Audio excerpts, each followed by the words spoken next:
Peggy 16. We have this opportunity that we wouldn't have had years ago to ship a game and then really collaborate with people outside the studio to figure out, like, what is the best version of that? Honestly, yeah, like we're building something the community has been asking for, and it's accumulation of everything that we believe the game needs to be. The upside to that is we're not holding anything back. All the feedback we've heard for the last year is, this is it, it's in Forsaken.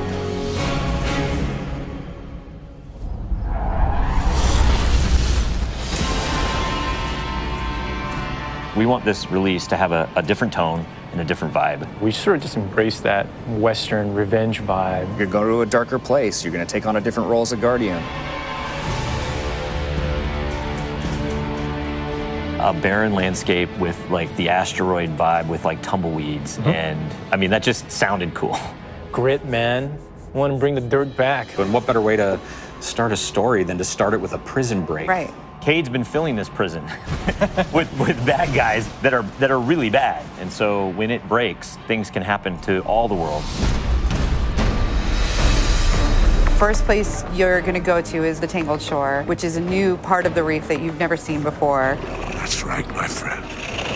It's a collection of lashed together asteroids and rocks out in the asteroid It's belt. very otherworldly, and it's full of pirates and assassins and bad guys. It's become a lawless place. It truly is a frontier. It's completely taken over. The most malevolent force there is the Scorn.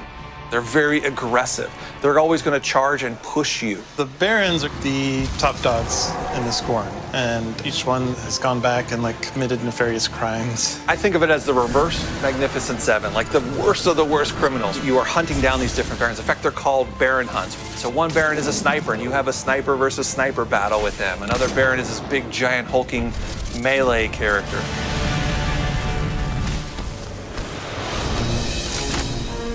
One of the things we're most excited about is the new weapon system. Hey, if you like Destiny 2, great, play that way. But if you like Destiny 1, great, play that way. But if you're crazy, why not 3 shotguns, right? Just for the fun of it. We need to have as many ways as possible, and then we need to have people fighting about it. Like, no, man, you f***ed up, you're taking the wrong weapons, or can I say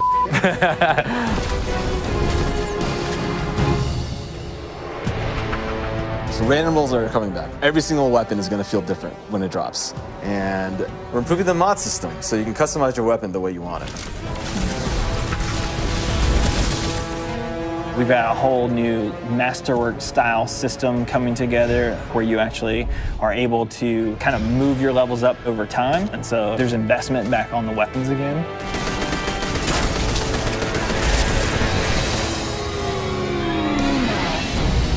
New supers, yeah, crazy new supers. What's your favorite? Fire knives are awesome, which is a different take on Golden Gun. We took a lot of inspiration from Rise of Iron. Cast that thing. You got a huge hammer now, and you slam that thing down, and it sends out this fire in front of you that then creates a fire tornado. We got to take it to the next level, you know? The idea that anyone who plays, however they play, they're going to have some new way to engage. Yeah. I'm in love with the new Void Warlock teleportation that's like super anime, just like We've been having great games with the Arc Warlock. Basically cast this thing, he pulls back. Yeah, and it's gonna break the game, and I think that's amazing, yeah. You know?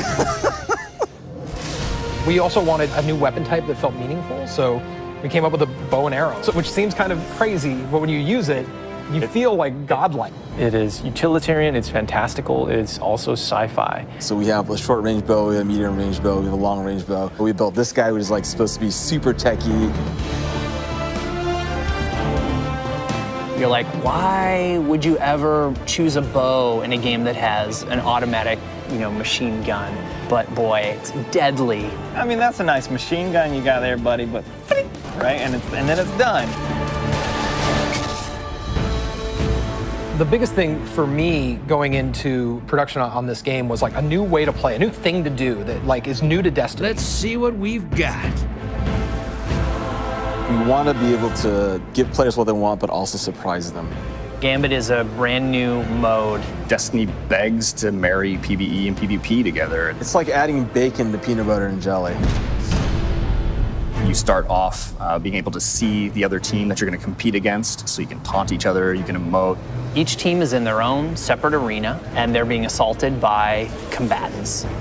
They're dropping motes for you to collect, you bank them. When you put them in your bank, you're gonna send a blocker over to the other side. That locks their bank down. They can't put motes into it until they take out that blocker. Filling up your bank with the motes is how you summon your primeval. You burn it down, that's it, round's over.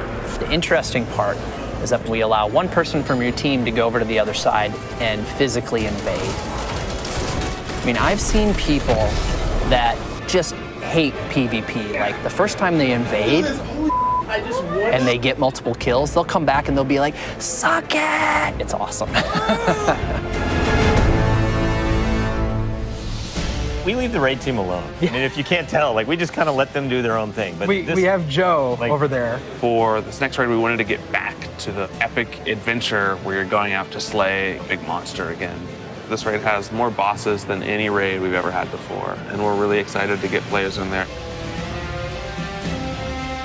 The raid is actually about more than just the raid. It's about the dreaming city, the place that the raid exists. And it's an in-game destination that we've never done before. It's the awoken homeland. I could talk about the dreaming city for hours. It's like if the Vault of Glass and Dreadnought had a baby. If they were like twins. Or the twin. Yeah, that's actually more accurate. Yeah, they're like twins. If, Yeah, like, yeah, yeah. You had twins, and then you took those twins and you put them on the doorstep of Peter Jackson, raised them as his own, and then that's the dreaming city. It is magical and weird and mysterious. It's designed to be a destination that has puzzles that you need to solve. A lot of hidden corners, lots of passageways that might not seem to exist the first time. And the raiders, they affect this destination. They change it for everyone. It's like this cyclical endgame place where there's just secrets and different activities that unveil over time. So the dreaming city that you see at launch is not going to be the same dreaming city 2-3 weeks later.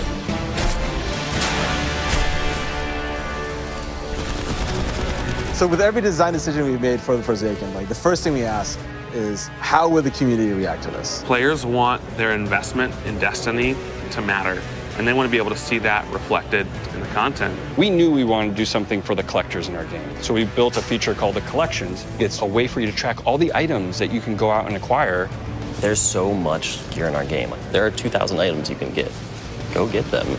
You can look at sets and you can say, I haven't filled out this set. What do I have to do to go get it? If I want to find like how many guns in the world, I can actually go look now. We also had a triumphs thing, which is just acknowledging your achievement. It like ties into records, it ties into lore. It's a thing that can help you drive like, hey, I want to do that. And if I do those things, I can get a title.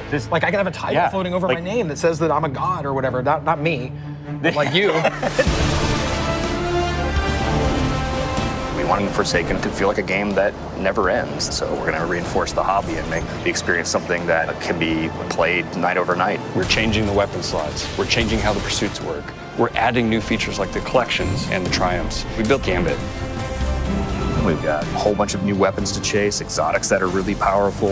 We have Lisa focusing on some sweet new exotic armor. Maybe we gone overboard, like dialed it too high. Lore to go out there and collect in the world, exotic armor pieces to go out there and hunt. We're working on armor perks, random rolls, new mod system, new subclass paths. We're making Forsaken for people who love Destiny. Making a game that we can all love. That is the goal. That's what we're going to constantly be pushing towards, always. Everything we're building is through that lens.